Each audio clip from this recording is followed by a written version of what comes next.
아유, 그래도 이렇게 조금 더 이렇게 늘어나니까 좋네요. 예. 계속 이제 안 들어오셨던 분들도 들어오시고, 예. 또 우리 신숙진 목사님 같은 경우도 오늘 처음이시라, 아, 예. 아, 이승훈 처음이신 분들을 목사님 또, 예, 들어오셨네요. 이승훈 예, 목사님 예. 이번에 제가 울산에서 사랑 많이 받았는데 감사했습니다, 목사님. 멀리서 와주셔서 너무 감사했죠. 예. 우리 이승훈 목사님은 그 강문호 목사님의 그 직계 제자예요. 그래가지고 나중에 저희 그 성막 좀 이렇게 한번 해주세요, 목사님. 예, 알겠습니다. 다음 주에 해주실래요? 아, 다음 주에요? 예, 예. 예, 그래도 괜찮습니다. 네. 예, 그 뭐 그때 제가 울산 소망교회 집회 갔더니 그 향에 대해서 이렇게 나오고 그러는데 그건 잘 안 하는 건데 그게 나와 있더라고요, 주보에. 음, 예. 예, 범위가 그렇게 돼 있어서. 예. 네, 그 부분은 저기 성막하시는 분들도 잘 모르는 부분인데, 예. 어떤 거 해줄 수 있는 부분 좀 해주시면 좋을 것 같고. 그럼 어떻게 신성한 우리 방장님 오늘 거를 진행을 해볼까요? 어, 아, 네, 새로 오신 분이 계시기 때문에 간단하게 짧게 소개 한번 해야 예, 되겠네요. 그죠? 예, 예. 예, 그럼 잠깐 우리 신숙진 목사님이신가요? 네, 맞습니다. 예, 본인 소개 짧게 해주시고요. 저 여기 방 안에 있는 분들 짧게 소개하고 진행하겠습니다. 예. 네, 안녕하세요. 여기 들어오고 싶었는데, 좀 여러 가지 상황으로 못했는데, 저는 안성에 더사랑교회 섬기고 있고요. 남편하고 같이 사역하고 있어요. 그리고, 이제 개척한 지 한 100일 정도 됐어요. 그리고, 어, 개척 음, 100일 차군요. 예, 이 모임 자체가 개척교회 목사님들이 주로 모여가지고 하는 거라서요. 아유, 크게 네, 예, 환영합니다. 그 네. 감리교 목사님이신가요? 대한예수교 장로의 백석교단이에요. 아, 백석교단이군요. 네, 예, 예, 예. 백석, 신대원 둘 다 나왔습니다. 여기 지금 이 모임의 그 남목사님도 백석교단이신데, 아유, 환영합니다. 예. 감사합니다. 예, 누가 소개했어요? 여기엔요? 최시원 목사님이요. 아, 최시현 목사님이요? 예, 이제 최시현 목사님 소개해 주시죠. 예. 저를요? 예. 네, 안녕하세요. 반갑습니다. 저는 감리교회, 기독교 대한감리회 글로리아 교회 송파에서 되는구나. 목회하고 있는 아, 소리도 안 최시원 들리고 되네. 목사입니다.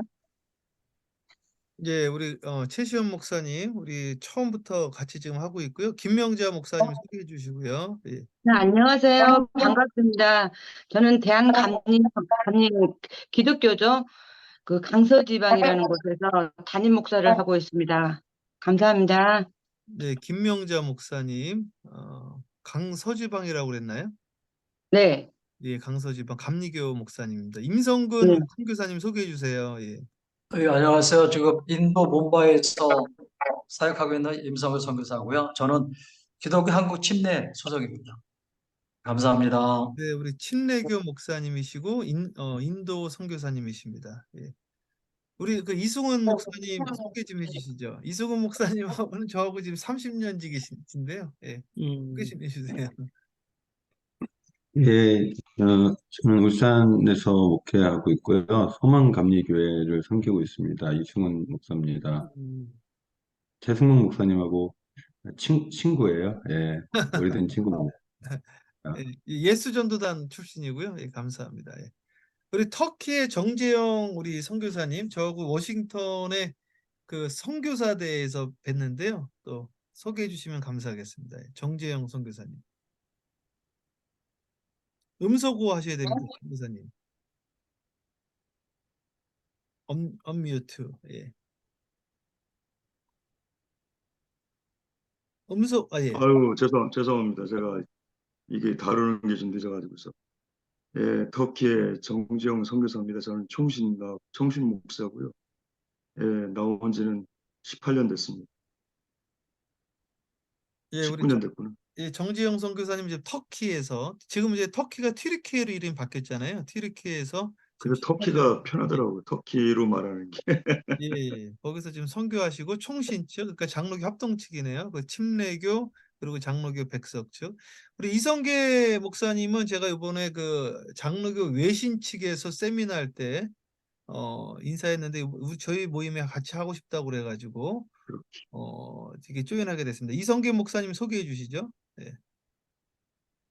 음소거 해야 됩니다. 이성계 목사님 안 들려요. 음소거. 언뮤트. 몰라가지고 들립니까? 네, 이제 들려요. 뭘 만질 줄 몰라가고 헤맸네요. 죄송합니다. 저는 합동측 목사고요. 또 혼자 조금 공허한 시간을 보내다가 좋은 일을 좀 다시 해봐야겠다 생각 중에 있는 사람입니다. 예, 감사합니다. 지금 다시 개척을 지금 준비 중에 있는 거로 제가 들었습니다. 예. 우리 배정원 목사님 같이 소개할 수 있나요? 예, 지금 소개 안 되면은 제가 바로 스크린 쉐어해서 바로 진행하겠습니다. 지금 제가 바로 진행해도 되는 거죠, 방장님? 예, 예. 예, 바로 배정원 선교사님은 저 일본 홋카이도에서 사역하고 계신 분이거든요. 배정원 우리 목사님은 일본 선교사시군요. 예, 예, 예, 예. 예, 지금 알겠습니다. 쉐어가 안 되는 거 보니까 처음이셔가지고 제가 나중에 말씀드릴게요. 네, 알겠습니다. 예. 예. 그러면은 오늘은 저희가 지금 성령에 대해서 쭉 했는데 오늘은 설교에 대해서 좀 나눠볼게요. 설교에 대해서 한번 나눠보도록 하겠습니다. 네.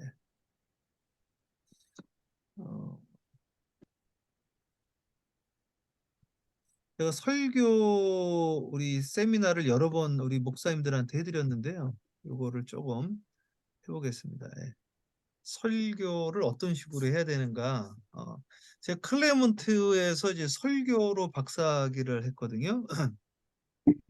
그리고 지금 우리 LA에서 8번 우리 목사님들 모아가지고 우리 설교를 어떻게 해야 되는가 거기에 대해서 좀 나눴는데요. 좀 이론적인 것보다 좀 실질적인 것 좀 이렇게 같이 해보도록 하겠습니다.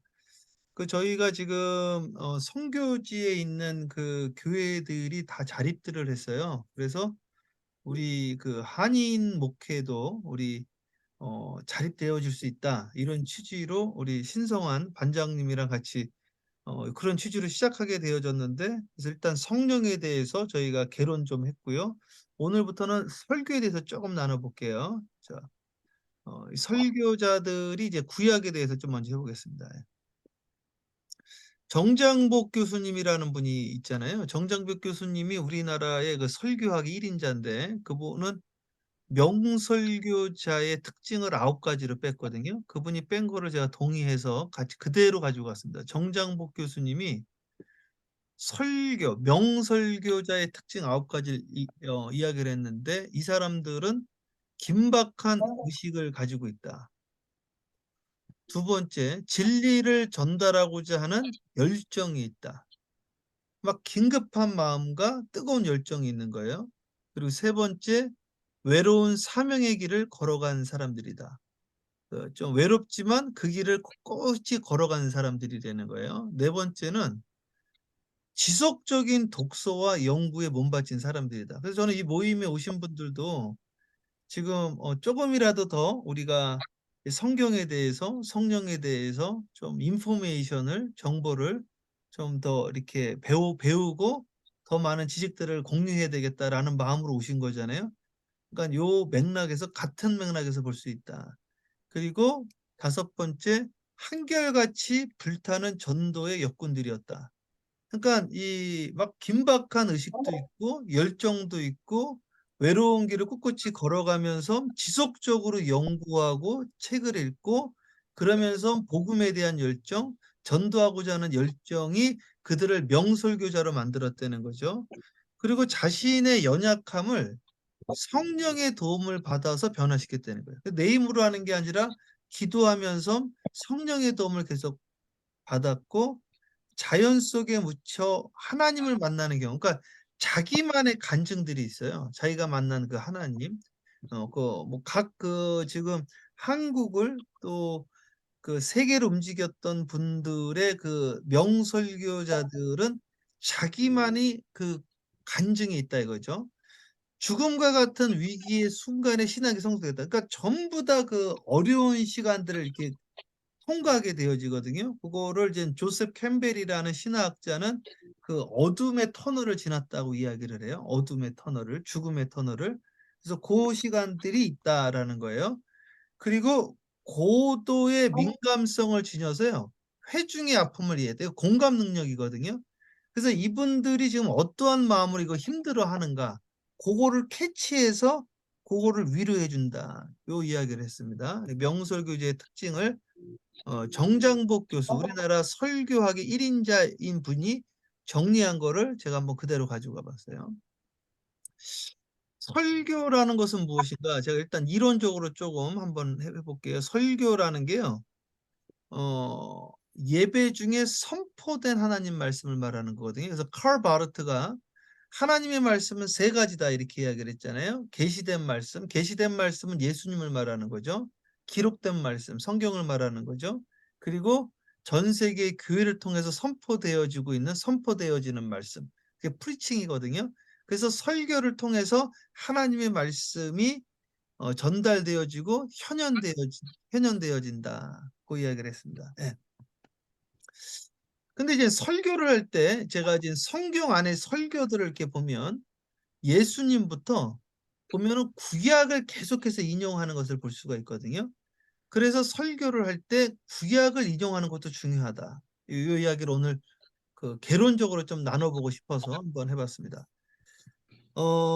예수님이 요한복음 1장 45절에 설교를 하는데 빌립이 나다나엘을 찾아 이르되 모세가 율법에 기록하였고 여러 선지자가 기록한 그 일을 우리가 만났으니 요셉의 아들 나사렛 예수니라. 그러니까 그 예수님을 요한복음에 구약하고 연결해서 이야기를 하거든요.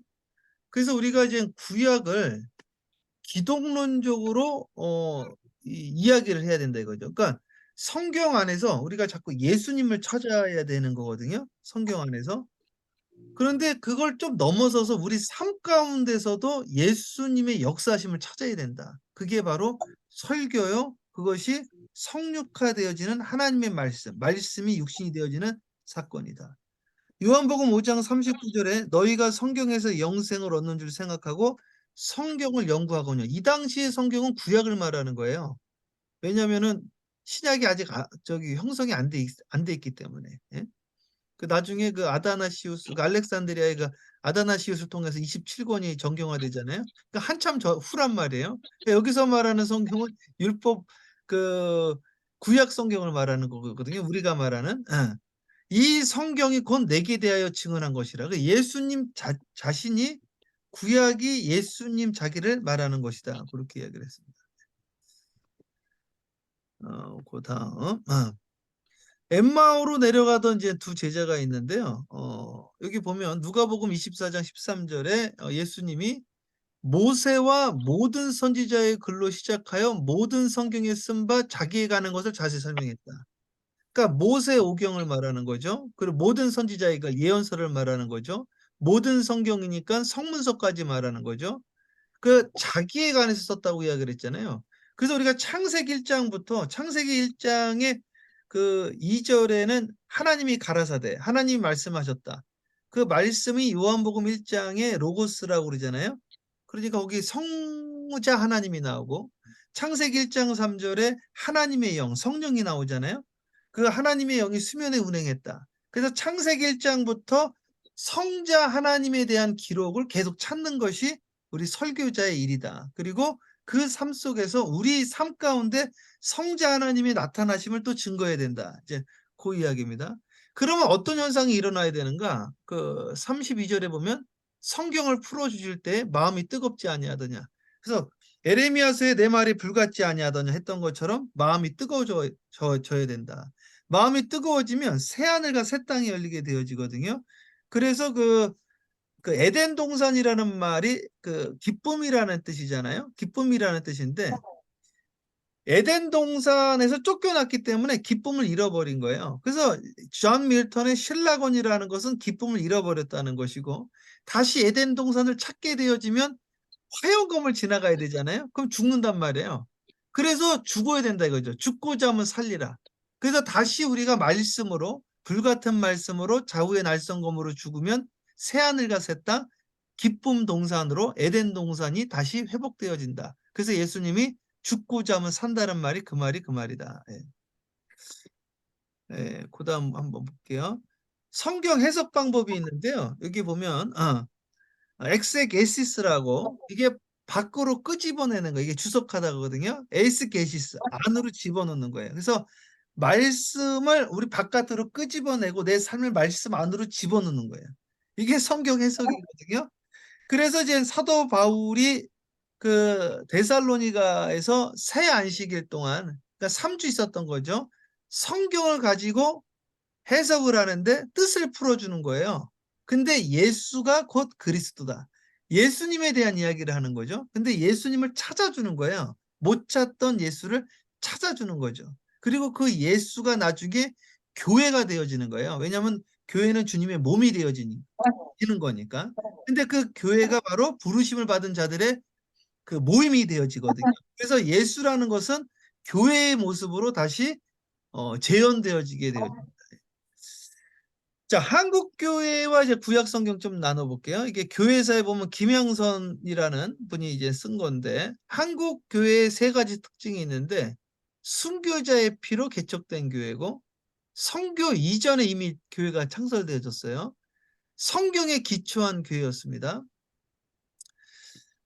그런데 구약 성경의 설교가 신약 성경과 비교할 때 4분의 1 정도가 되어져 가지고요. 신약 성경으로 그게 좀 편중되어 있다. 그래서 이거 밸런스를 좀 맞춰주는 것이 필요하다. 이 밸런스를 좀 맞추려고 노력했던 분 중에 하나가 제가 좀 전에 소개했던 그 강문호 목사님이나 그 장로교 대신 측의 최복규 목사님, 이런 분들이 그 구약을 많이 인용해서, 그리고 또 이강복 목사님이라는 분도 계세요. 힌돌교회. 그런 분들이 구약을 좀 많이 강조했죠. 그래서 구약과 신약이 밸런스를 좀 이루어야 된다. 그 이야기를 좀 드리겠습니다. 구약 성경이 39권이니까 성경 전체 77%거든요.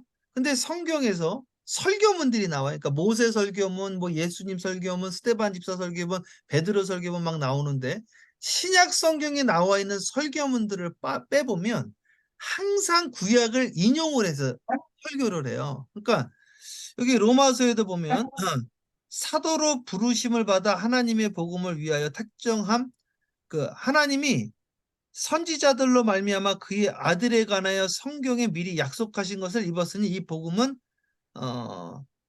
이게 빠졌네. 이것이 복음이라 이렇게 돼 있는데, 베드로, 스데반, 사도 바울이 구약 성경을 인용해서 설교하고 있다. 그래서 우리가 구약 성경을 인용해야 된다. 요거.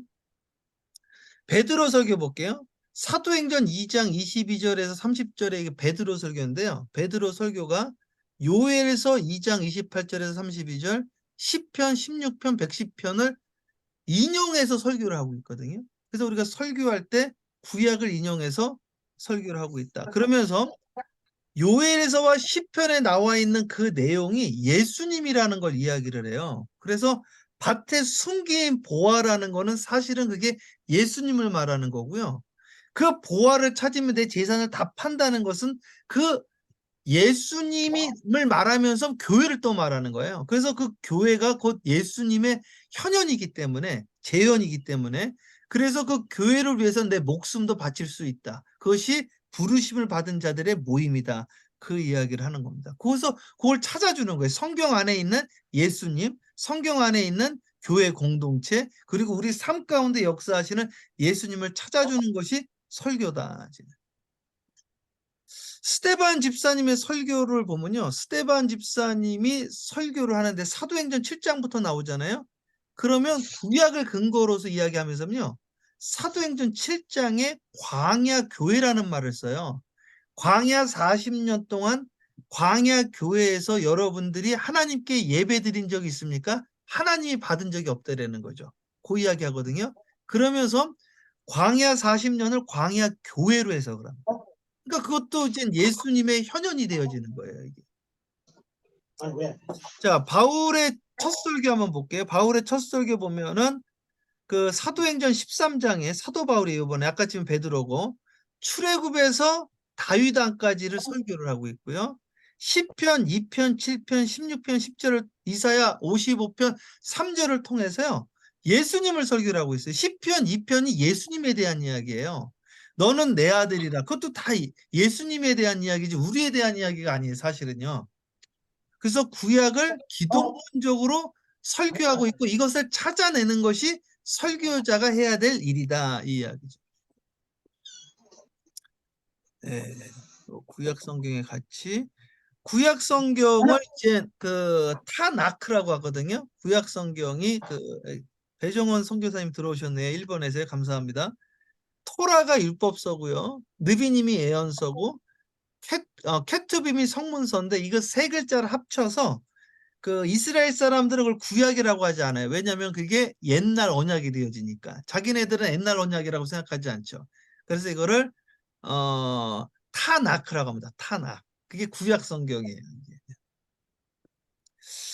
자, 첫 번째 그 타낙의 첫 번째가 토라인데 이게 지금 모세가 시내산에서 율법을 받았잖아요. 그게 맥추절이에요. 또 맥추절날 율법을 받고 맥추절날 성령을 받아요. 이게 그 7가지 절기에 보면 이 토라가 모세 오경을 말하는 건데 창세기, 출애굽기, 레위기, 민수기, 신명기를 말하고요.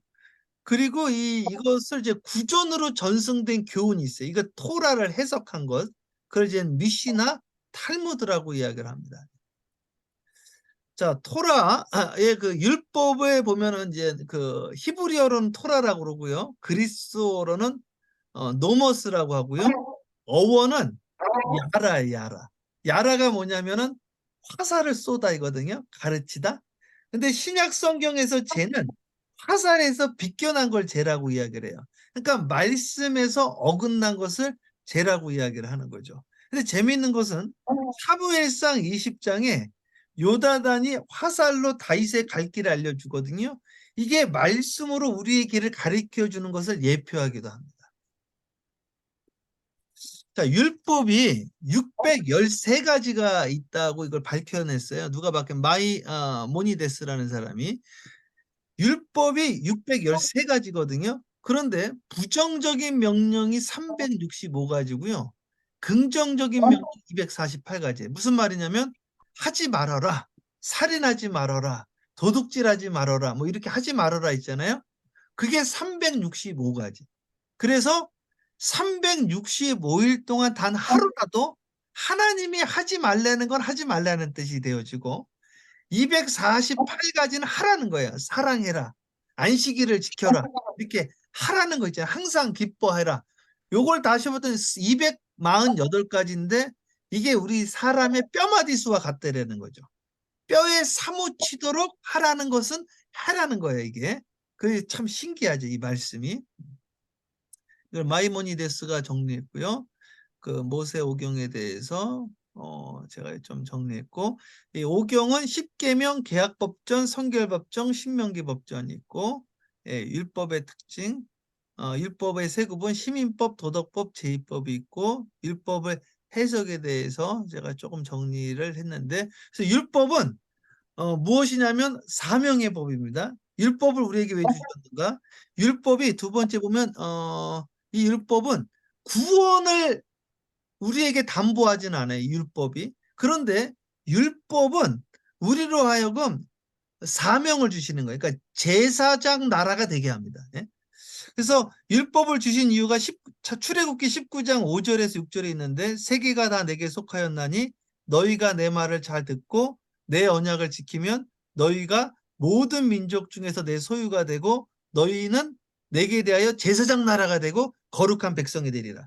오늘 우리가 이 말씀을 지킴으로 제사장 나라가 되어지고 거룩한 백성이 되어진다는 거죠. 그래서 한국이 지금 제사장 나라로 이게 하나님이 다시 안수를 해주신 거예요. 그 이 말씀은 생명이 되어지고 말씀은 여기 이거 써놓은 것처럼 율법은 출애굽을 경험한 이스라엘 백성들에게 주신 사명의 법이요 생명의 법이요 율법의 행위는 구원이 조건이 아니라 구원받은 자가 걸어야 할 올바른 길이 되어지는 거예요. 이게. 여기 그 로마서 3장 31절에 나와 있죠. 이거는 좀 다음에 하고, 예수님의. 자, 그럼 이제 오늘 이제 설교에 대해서 제가 하려고 하는 거니까, 이제 앞부분 지금 미스하신 부분도 이 뒷부분에 집중해서 들으시면 되거든요. 예수님의 설교 어떻게 했는가? 제자들이 물어봐요. 율법 교사들이 물어봤거든요. 무엇을 하여야 영생을 얻습니까? 그러니까 설교의 제목과 본문을 어디서 빼야 되는가? 현실 속의 문제에서 빼내는 거예요. 그러니까 우리가 그 상상해서 하는 게 아니라 현장에서 신방 가서 교인들이 나에게 질문하는 거, 그리고 많은 사람들이 질문하는 거, 어떻게 해야지 영생을 얻습니까? 그렇게 이야기를 한단 말이에요. 그때 주님이 뭐라고 그랬냐면 율법에는 뭐라고 나와 있느냐, 성경에는 뭐라고 나와 있는가. 그래서 본문을 찾게 되어지죠. 그래서 본문을 끄집어내서 그것을 해석을 한단 말이에요. 그래서 하나님을 사랑하고 이웃을 사랑하라고 율법에 나와 있습니다. 그러면 그렇게 해라. 그러면 이웃이 누구입니까? 이야기했을 때 선한 사마리아인의 비유를 이야기를 한단 말이에요. 그러면 누가 강도 만난 자의 이웃이냐? 그 이야기를 하잖아요. 그러니까 영생의 이야기를 선한 사마리아인의 비유를 통해서 설명을 하고 너도 이와 같이 하라라고 해서 실천할 수 있도록 권고를 합니다. 제가 이 한국에 있는 교회들을 집회를 다니면서 재밌는 걸 하나 발견을 했는데 설교가 기가 막히게 좋은데 부흥이 안 되는 교회가 있고 설교가 특별하게 좋지 않은데 부흥하는 교회를 봤는데 그 설교가 특별하게 좋지 않아도 부흥하는 교회들의 특징이 뭐냐면 꼭 실천할 수 있도록 공부를 합니다. 그러니까 지금 대표적인 예를 들면 약간 뭐 이단 시비가 있고 그런데 그분의 그 설교 내용을 떠나서 그 부산의 그 다락방 유광수 목사님이라는 분 있잖아요. 약간 그 이단 시비가 있었던 그분은 계속 설교가 전도하라라는 이야기입니다. 근데 그분뿐만 아니라 보면 이렇게 교회가 부흥하는 교회들을 보니까 설교가 실천적이고 행동 지침적이 되어진다 이거예요. 그런데 말씀이 기가 막힌데 내가 오늘 나에게 적용할 수 있는 말씀이 없고 행동 지침이 없으면 큰 영향이 없더라는 것을 제가 임상적으로 찾아냈어요. 그래서 예수님의 설교가 마지막에 뭐라 그러냐면 너도 이와 같이 하라 그런다고요. 마태복음 28장에도 보면 땅끝까지 이르내 증인이 되라 그렇게 이야기를 하잖아요. 로마서 사도행전 1장 8절에도 뭐예요? 유대와 사마리아 땅끝 내 증인이 되라 그러고 마태복음 28장에는 제자를 삼으라고 그러고 행동 지침을 준다고 예수님께서 그 이야기를 좀 나눠보고 싶었습니다. 예. 율법에 대해서 제가 좀 준비했고 자, 세 가지로 정리할게요. 요 세 가지는 제 책이 있거든요. 코로나 이후 예배 설교 미래 리포트. 여기 아주 제가 자세하게 나왔는데 첫 번째 요즘 설교를 어떻게 해야 되는가? 성경이 코이네라는 그 당시 시장언어로 되어 있거든요. 그러니까 이게 무슨 말이냐면은 호모의 일리아드 옛날에 그 헬라 문학은 고급 헬라어를 썼고요. 근데 성경은 고급 헬라어를 쓴 게 아니라 시장언어로 쓰였단 말이에요. 일반 사람들. 그렇기 때문에 우리의 설교가 일반 사람들의 대중 언어로 설교를 해야 된다. 그래서 공부를 많이 하신 분들이 목회가 잘 안 되는 게 말이 너무 어렵다 이거죠. 막 철학적, 칸트적, 헤겔적 여러 가지 철학, 불투만, 몰트만 수많은 신학자와 철학자들이 나오고 뭔 소린지 알아들을 수가 없다 이거지. 그런데 성경은 시장 언어로 누구나 들어도 알 수 있는 그리고 예수님의 설교가 전부 다 스토리예요. 그냥 달란트 비유 그리고 슬기로운 신부 선한 사마리아인의 비유 전부 이야기잖아요. 그러니까 누가 들어도 어린애가 들어도 알아들을 수 있는 이야기로 했거든요. 그렇게 어려운 이야기가 아니라고 이게. 그래서 성경적인 설교 방법은 무엇이냐? 쉬운 언어로 해야 된다. 이게 첫 번째. 두 번째. 요거 제가 중요하게 이야기하는 건데, 제가 매스미디어를 공부를 했거든요. 매스미디어에서는, 요즘 매스미디어 시대잖아요. 결론이 예측되어지는 이 드라마나 영화는 망하는 거거든요. 요즘 한국 드라마가 전 세계를 히트치는 게 뭐냐면 1편이 끝나면 2편이 궁금해서 견딜 수가 없다는 거예요. 미국 사람들도. 그러니까 예측을 불허해야 되거든. 그러니까 예수님의 설교를 듣고 사람들이 다 놀랬다고요. 이게 성경에 보면은. 그리고 사도 바울의 설교를 듣고도 다들 놀랬거든요. 베드로 설교 듣고도 놀랬어요. 이 사람들이 어부들 아니냐? 저 예수님은 요셉의 아들 목수 아니냐? 이런 이야기를 한다고요. 설교를 듣고 놀래야 되는데 예측되어지는 설교를 한다 이거죠. 그래서 우리는 말씀을 듣고 감동을 받게끔 해야 된다. 그래서 예수님과 제자들의 설교를 듣고 놀랬다. 그래서 어떤 분은 사도 바울이 말이 어눌해서 설교를 잘 못했다고 그러는데 그렇지가 않아요. 제가 사도 바울이요, 귀부인들이 쫓아다녔어요. 근데 고린도서에 말에 어눌하다고 한 말은 고린도 교회가 설교를 비판해서 그렇게 이야기를 한 거지, 이 사도 바울의 설교가 절대 나쁘지 않았습니다. 사도 바울의 설교는요, 귀부인들이 따라다니고 그 어디입니까? 그 구브로, 사이프러스라는 섬에서는 거기 있는 총독이 설교를 또 해달라고 그래. 앵콜 설교를 했어요. 그러니까 설교가 엄청 좋았다는 거지. 그리고 사람들이 듣고 놀랬다는 거죠. 그러니까 첫 번째, 쉬운 언어로 하고, 두 번째, 놀라는 설교를 해야 된다. 예측되어지는 못하는 설교를 해야 된다.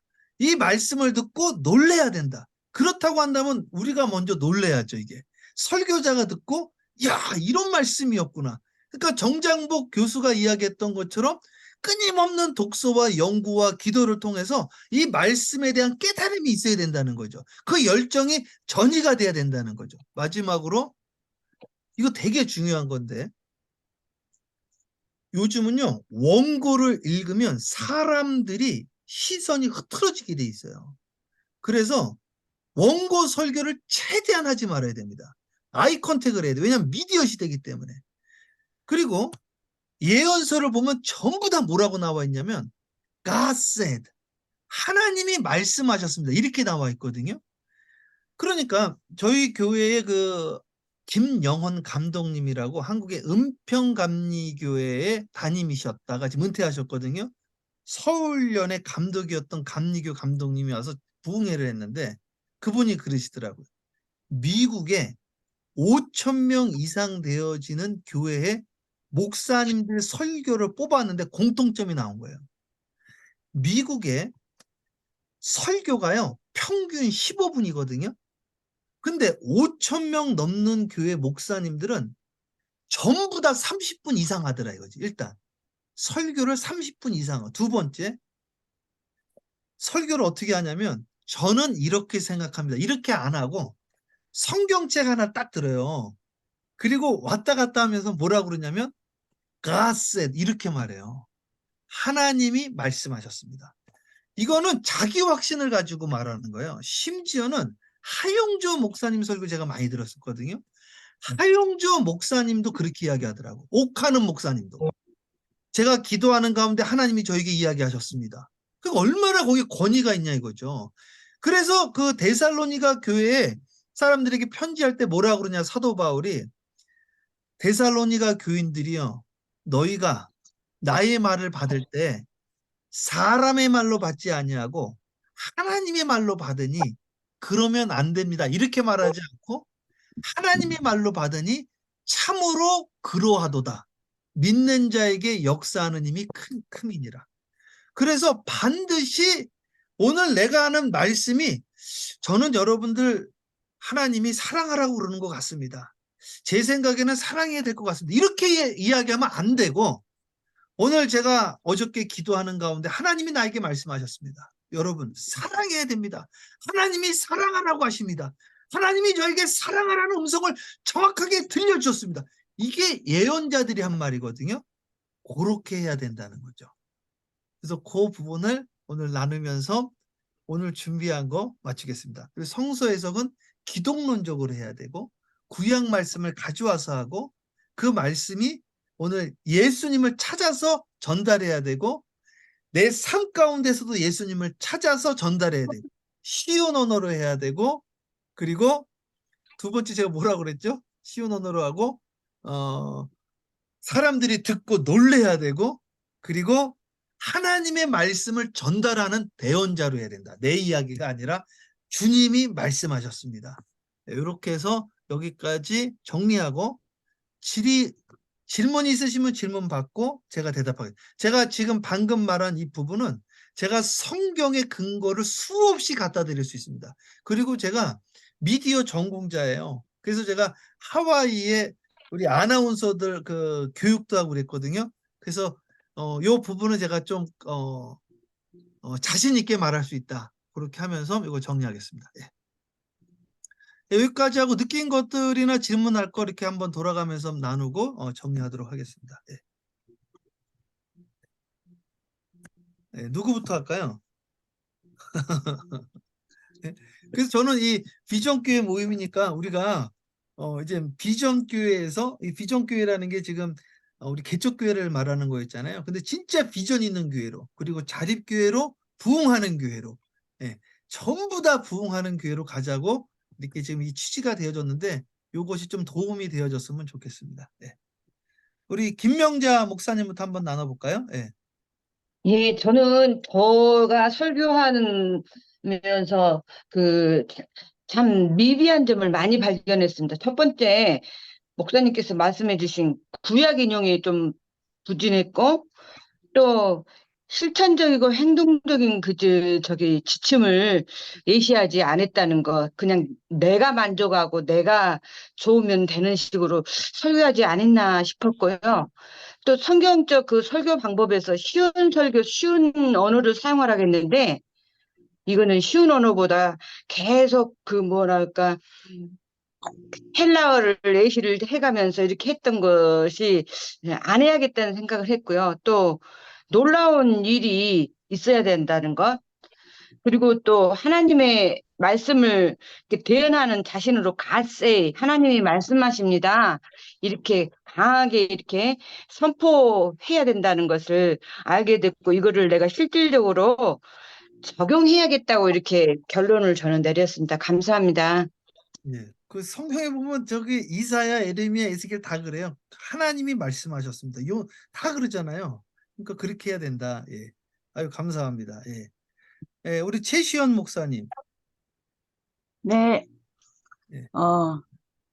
다 아는 것 같지만 또 새롭게 다가온 것이 역시 이제 말씀 속에서 예수를 발견하는 것, 그 예수를 발견해서 예수를 전하는 것이 설교구나. 예수가 그것이 생명이구나 하는 것을 이제 다시 한번 알게 되었고요. 그것이 이제 구약이 말씀이구나. 구약이 생명의 말씀이구나. 또 뿐만 아니라 삶 속에서 또 예수를 발견하는 것. 그러니까 결론적으로 설교는 예수를 발견해내고 발견한 것을 또 발견할 수 있도록 알려주는 거구나 라는 것이 정말 새롭게 다가왔습니다. 그래서 저희 교회 그 동산교회 그 동산병원의 원장님이 장로님이셨는데 60이 넘으셨는데 10편, 2편이 이게 예수님을 말하는 거다. 그 사도행전에 설명이 나와 있거든요. 그걸 찾아드렸더니 자기가 50년 넘게 성경을 봤지만 이게 있는지 몰랐다 그러시더라고요. 그러니까 놀라시는 거예요, 이게. 그래서 성경 안에 예수님을 찾아드려야 돼요. 그리고 맞아요. 내 삶 가운데 또 예수님을 찾아주는 거예요.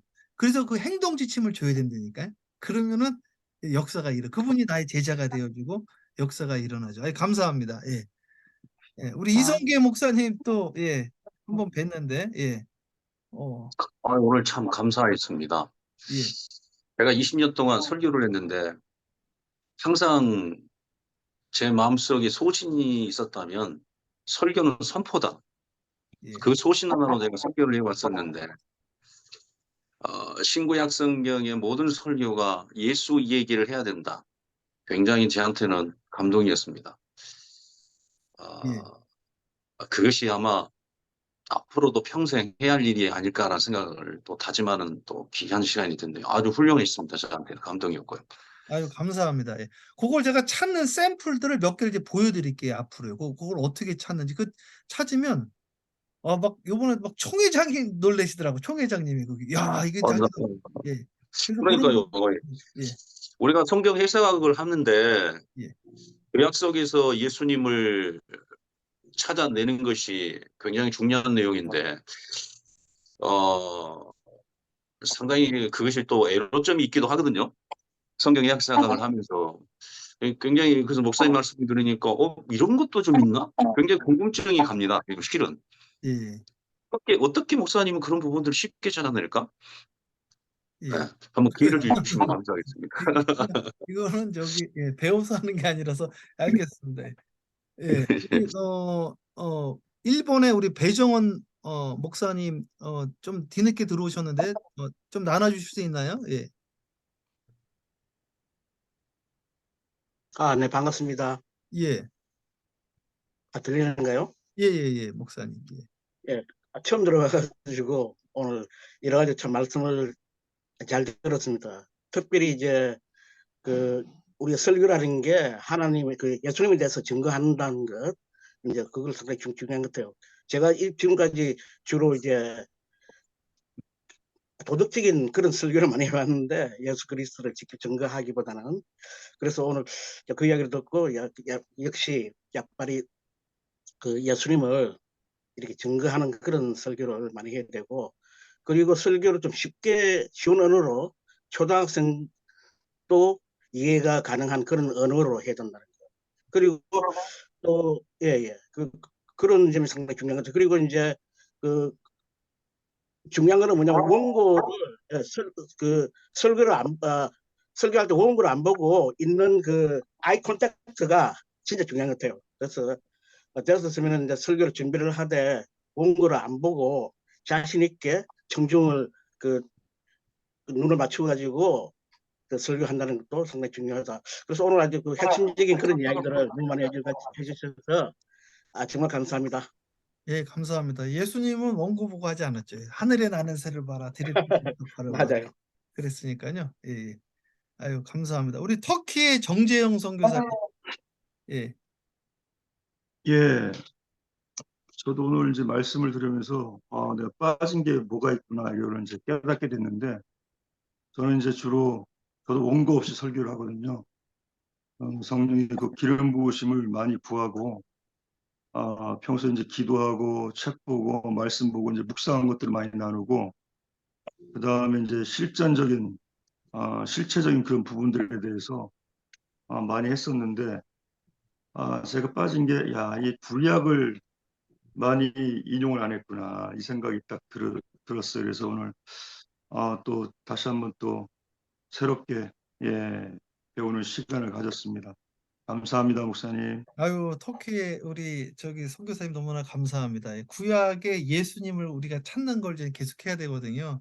그리고 좀 전에 그러니까. 배정원 목사님이 윤리적인 설교 많이 했다고 그러셨는데 우리가 말하는 윤리가요, 대부분 상황 윤리가 되게 많고요. 죄의 개념이 약간 틀리게 돼 있어요. 죄라는 게 씬이잖아요. 이게 세퍼레이트를 말하는 거예요, 사실은요. 분리. 그래서요, 성도들과 분리되는 게 죄예요. 왜냐하면 예수님 몸에서 분리되는 거기 때문에. 우리 공동체가 교회거든요. 그래서 이게 혼자 있는 게 죄가 되어져요. 이게 성경적으로는.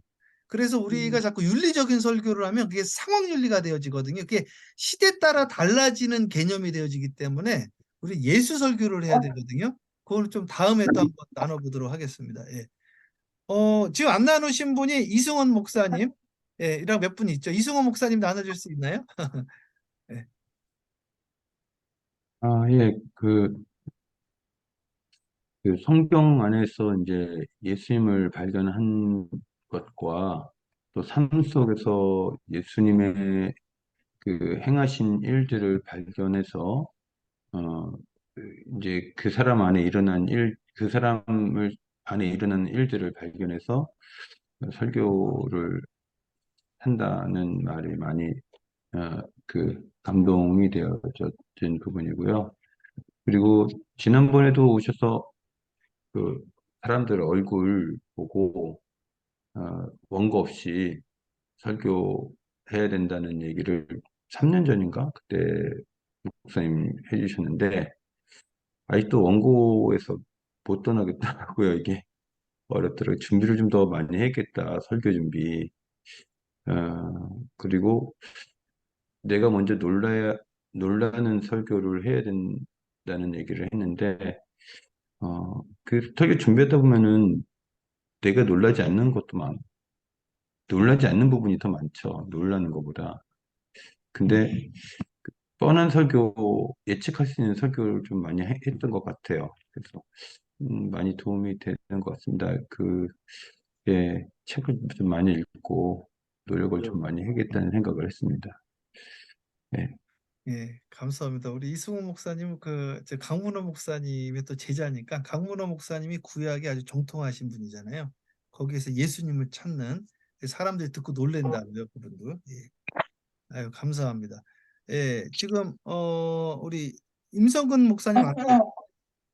예, 인도에. 예, 예, 저는 인도에 있지만은 사역 언어가 영어거든요. 예, 인도는 사실은 저기 국립어가 없습니다. 뭐 힌디라고 하는 힌디도 사실은 여러 공용어 중 하나고요. 가장 많이 보편적으로 쓰는 게 이제 영어인데 아무래도 영어를 하다 보니까 좀 이렇게 저 자신도 약간 감이 좀 이렇게 좀 어색할 때가 있거든요. 근데 아까 말씀하신 대로 그 신의 언어로 대언하고 원고 없이 하라고. 사실 이 얘기는 와이프한테 자주 듣는 얘기거든요. 좀 원고 없이 하고 그 아이 컨택을 많이 하라. 근데 요즘 와서는 좀 이렇게 아이 컨택을 많이 하면서 원고 없이 하니까 좀 아내가 좀 그 인도 친구들도 그러더라고요. 저기 설교가 은혜스러워졌다. 전에는 그런 얘기 안 하는데.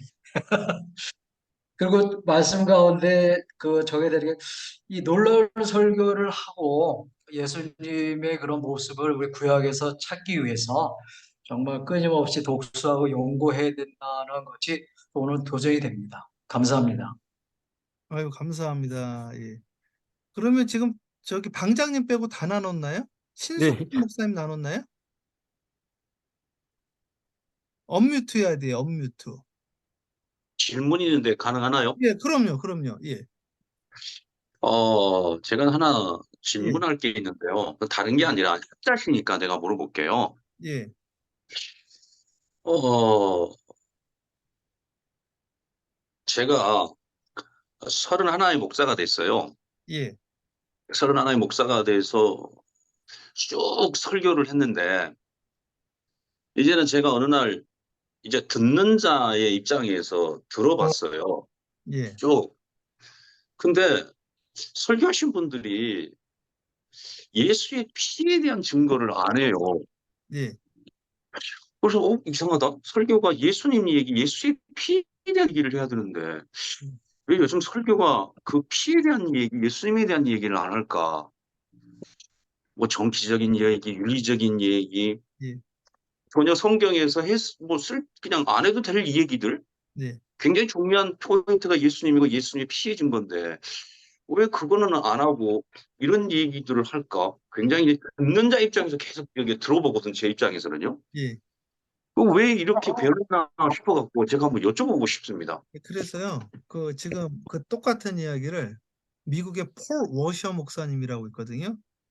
예. 그런 예수님의 피의 설교를 하지 않는 목사님들에게서 도망쳐 나와라 이야기를 하고, 한국에는 제가 얼마 전에 박보영 목사님 만났는데 박보영 목사님도 똑같은 이야기 했어요. 폴 워셔 목사님이랑. 근데 이성계 목사님도 지금 그 이야기 하셨는데, 이성계 목사님 방금 하신 이야기만 반복적으로 하셔도 이성계 목사님을 따르는 성도들이 많아질 겁니다. 왜냐하면 지금 목말라하고 갈증 느끼는 분들이 많아요. 실제로. 예. 계속 그래서 제가 듣는 자 입장에서 이제 서서 계속 제가 몇 년째 지켜보는데, 이상하다. 그래서 방금 하신 말을 반복적으로 유튜브든 아니면 모임 예배 가운데 하면 그걸 반복적으로 하면 사람들이 모인다니까요. 실제로. 그래서 야, 성도들이 정말 대단하다 그 생각을 하거든요. 예. 또 하나의 질문이 있습니다. 예. 제가 이제 이게 시스템이 갖춰진 교회들을 돌아보면서 찬양하는 사람들을 많이 들었어요. 예. 찬양하는 사역들을 많이 들었는데 엄청나게 찬양을 잘해요. 예. 아, 진짜 영성 있게 찬양을 잘하는데 계속 듣다가 실증이 나요. 예. 뭔가를 내가 좀 목말라 하는 것 같아요. 나 자신이. 다른 사람은 잘 모르겠어요. 무슨 말이냐 그러면 찬양을 하는데 예수님의 피에 대한 찬양을 안 해요. 예. 그거 왜 그런지 나는 모르겠습니다. 애들을 찬양하는 거 보면 뭐 성경적이고 굉장히 고백적이고 막 그런 그 가사가 너무 좋은데 근데 대중적이라서 조금 그런가 싶었는데 예수님에 대한 피의 설교가 찬양이 없어서 시대가 그런 시대인가 싶어서 학자이시니까 여쭤보는 겁니다, 제가. 근데 저 미국에서 찬양도 제일 그렇고. 많이 부르는 저기 찬양이 주의 보혈 능력이 또다 그 찬양이거든요. 그거는 보혈 찬양이잖아요. 근데 요즘에 있는 찬양 사역자분들이 보혈의 능력의 피의 경험이 약하니까 그런 게 없겠죠.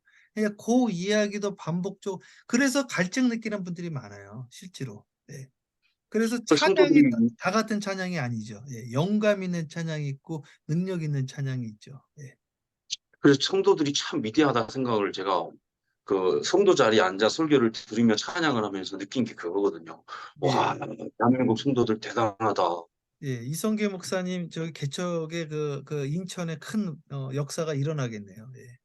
기대가 되는지는 모르겠습니다. 하여튼요. 예. 하여튼 제 느낌이 그래서 여쭤봅니다. 학자적인 면에서 어떻게 동감을 하시는지.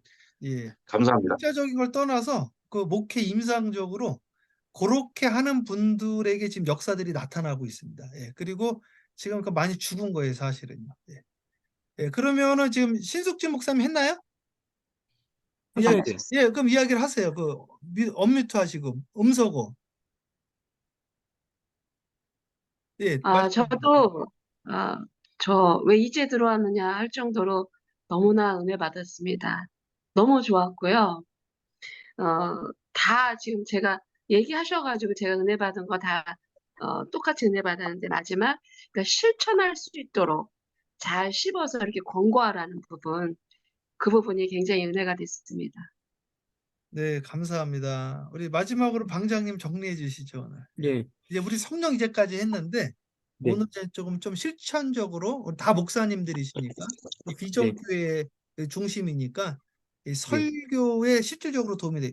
목회자의 가장 큰 역할이 지금 설교이기 때문에 하나님의 말씀 대언자로서 그리고 말씀으로 부응하는 거기 때문에 그 부분 나눴거든요. 그래서 우리 비전교회를 넘어서 진짜 비전이 되어지는 자립교회 부응하는 교회로 가자.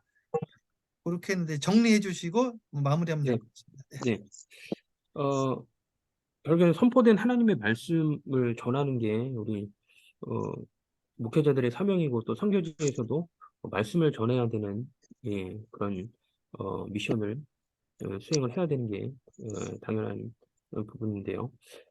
쉬운 선교로 쉬운 언어로 설교를 하고 그리고 설교를 듣고 놀라운 일이 있어야 되고 또 가급적 원교 설교를 지향하고 신의 언어를 대언해야 된다라고 오늘 간략하게 또 핵심적인 부분 말씀을 잘 정리를 해주셔가지고 굉장히 좀 의미 있는 그런 강의가 되었습니다. 오늘 말씀 토대로 해서 저희가 더욱더 설교 말씀 전하는데 더욱더 진지해지고 말씀의 진정성을 가지고 그렇게 나아갈 수 있었으면 좋겠습니다. 저는 아까 저희 말씀해 주신 내용 중에서 쉬운 언어로 설교를 하라고 이렇게 말씀해 주셨는데 딱 말씀 듣자마자 무디가 생각이 나더라고요. 수많은 아동들 또 아이들 이렇게 전도했던 그 무디도 굉장히 쉬운 언어로 굉장히 실천적인 그 언어로 이렇게 막 많이 전도를 했잖아요. 우리가 배운 게 별로 없잖아요. 쉽잖아요. 근데 이런 말씀드리면 죄송한데요. 지금 한국의 큰 교회 목사님들, 그러니까 개척해서 키워서 크게 목회한 목사님들이요. 학벌이 좋은 분이 없어요. 아무나 이야기해 보세요. 하용조 목사님, 김진홍 목사님, 옥하는 목사님, 다 아무나. 조용기 목사님, 뭐 소광성 목사님, 아무나 이야기해보세요, 아무나. 예. 왜냐하면은 언어가 쉬워서 그래요. 그리고 미국도 마찬가지예요. 심지어 조엘 오스틴을 공격하는 사람들도 있는데 그분 설교 내용을 이야기하는 게 아니라 설교가 엄청 쉽다고요. 왜? 그분 신학 공부 자체를 안 했어요. 그러니까 그분의 그 설교 내용이 그 잘못됐다, 맞다 이걸 떠나서 사람들에게 임팩트를 준다니까요. 말이 쉽다니까. 엄청 쉬워요. 영어도 쉬워. 그러니까 우리가 쉬운 언어로 해야 돼요. 근데 너무 공부를 많이 하신 분들의 문제가 말이 너무 어려워요. 뭔 소리인지를 못 알아들어 이게.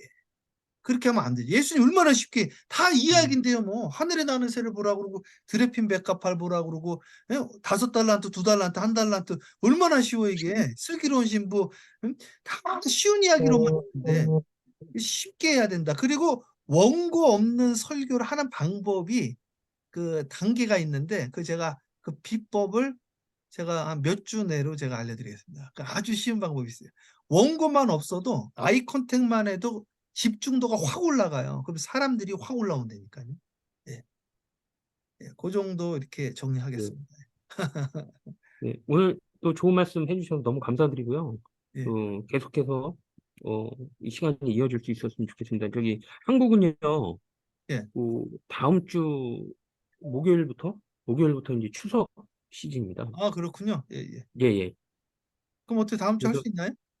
아니 뭐 강의하는 데는 뭐 지장은 없어요. 수요일 날 하시기 때문에. 예. 연휴 아니에요. 아, 연휴. 어떤 거요? 수요일. 예, 알겠습니다. 예, 예, 예. 예. 다음 그럼 오늘 주는 저기 이소은 예, 목사님이랑 저랑 같이 할게요. 예, 예. 예, 예. 저 신숙진 목사님 저기 오늘 처음 오셨는데 우리 지금 마침 기도 좀 부탁드리겠습니다. 음소거 해주시면 예. 네. 하나님 아버지, 너무나 감사합니다. 이렇게 좋은 아버지 하나님, 정말 설교에 대한 이 강의를 듣게 하신 거 생각할 때 하나님 너무나 감사합니다. 하나님, 저희가 이렇게 오늘 말씀하신 바 같이 아버지 하나님 본문에서 구약에서 또 실생활에서 모든 생활에서 예수님을 찾아내고 예수님을 잘 증거하는 아버지 하나님 저희들 될 수 있도록 도와주시고 신적 권위를 가지고 또 아버지 하나님 쉬운 말로 아버지 하나님 청중들이 이해할 수 있는 말로 아이 컨택하면서 아버지 하나님 말씀을 잘 전달하여서 아버지 하나님 영혼들을 살려내고 하나님 뜻을 잘 전달하는 그런 설교자들 될 수 있도록 하나님 축복하여 주시기를 간절히 기도합니다. 저희가 아버지 하나님 공부하고 연구할 수 있도록 하게 하시고 깨어있게 하여 주셔서 그래서 아버지 하나님 정말 아버지 하나님 청중들을 놀라게 하고 아버지 하나님 예측하지 못한 설교를 통하여서 그들이 아버지 하나님 깜짝 놀라서 하나님 앞에 순복되어지는 그런 설교 할 수 있도록 하나님 지켜주시고 저희들을 키워주시고 성장시켜 주시기를 간절히 기도합니다. 아버지 하나님 설교 오늘 귀한 강의를 주신 아버지 최승 목사님 축복하여 주시고 이런 아버지 하나님 모임을 허락하신 하나님 진실로 감사합니다. 예수님의 이름으로 기도합니다. 아멘. 네. 감사합니다. 감사합니다. 감사합니다. 감사합니다. 네, 감사합니다. 예.